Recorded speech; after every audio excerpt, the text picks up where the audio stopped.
So I'm back in the same town after about 8 months staying in Europe, seeking asylum, and going through a lot of different predicaments, calamities, and plights. I'm in the same town where I fled from.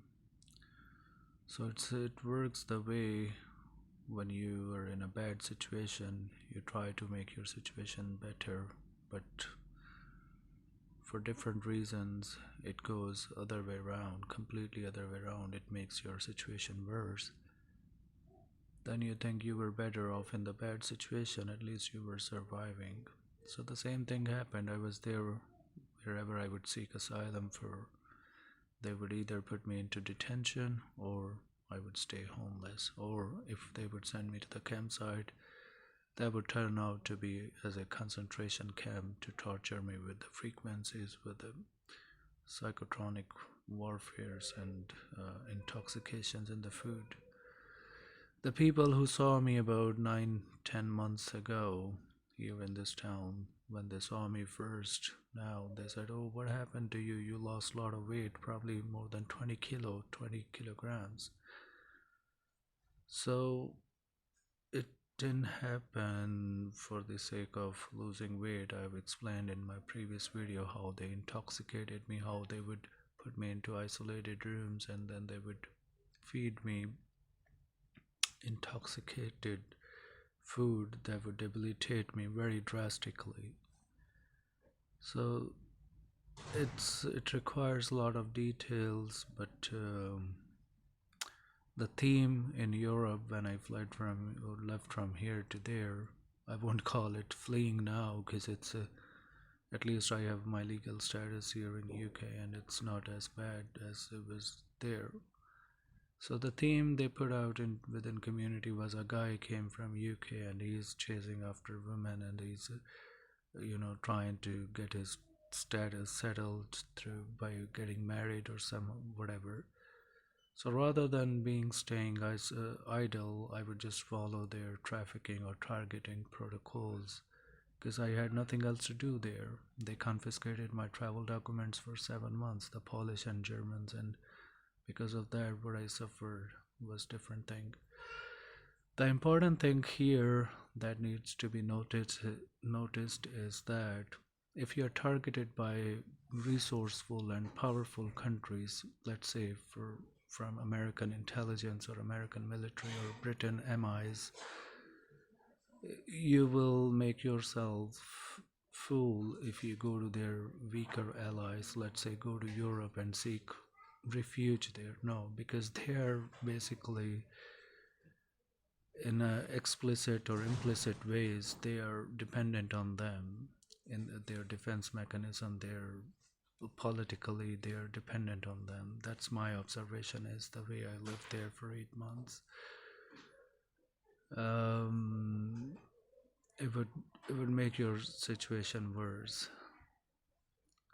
So there are obviously so many other details that I probably discuss from time to time, and the stupidity that they try to instill in my mind while I was there, the colored things, they associate, because how it started, they have access to my everything, my phone, my social media, my everything, whatever I do.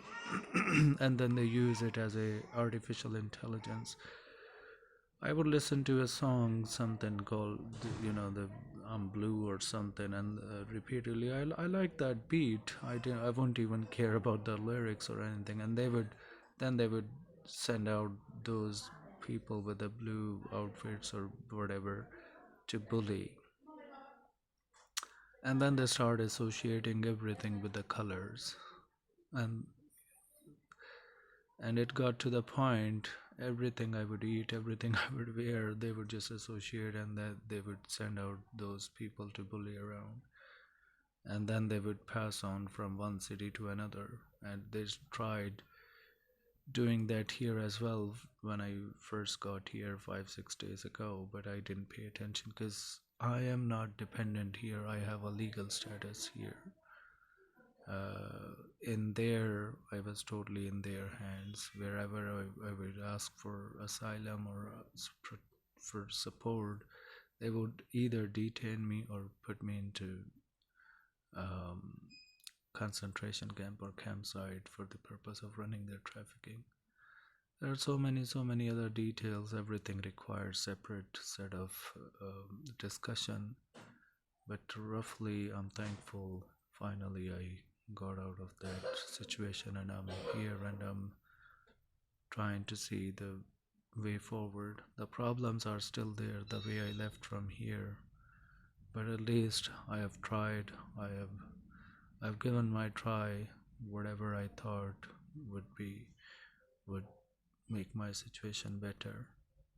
The bottom line, what I explained, if you're targeted by powerful country and especially by your own people, you don't go to their allies and seek protection who are directly or indirectly dependent on them in so many different ways. I went to my own embassy as well, and what turned out to be the woman, the Kashmiri woman, some officer there, I had a one-on-one meeting. She was just, it's a month of Ramadan, and she was giving me completely sort of as a part of judgments, whatever they have within communities, like uh, creepy looks, or not, I wouldn't call it romantic, but lusty look, just deliberately to trying to bring out something worse out of me if I have that, whatever the gossip based things they have put out in the.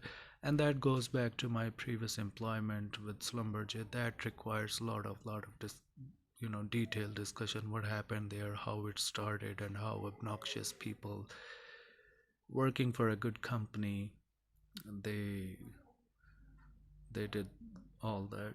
And the company I work for, Slumberjay, not to divert from the topic, but Slumberjay, that operates in more than over 100 countries in the world, and they recruit from locally from those locations. The same goes for the intelligence agencies. They recruit locally in Europe or in other countries. They have their respective agents there locally recruited, and they would be around me. They are just like the important thing is in every location they have their own calibers. Some people from developing countries, resourceful countries, they are more sort of approachable, or more uh, they have high caliber. But the people from less developing countries, their agents, they have their own approaches, they apply their local rules and those kind of things. Anyway, it all requires a lot of other detailed discussion, but simple as that, they recruit locally, and yeah.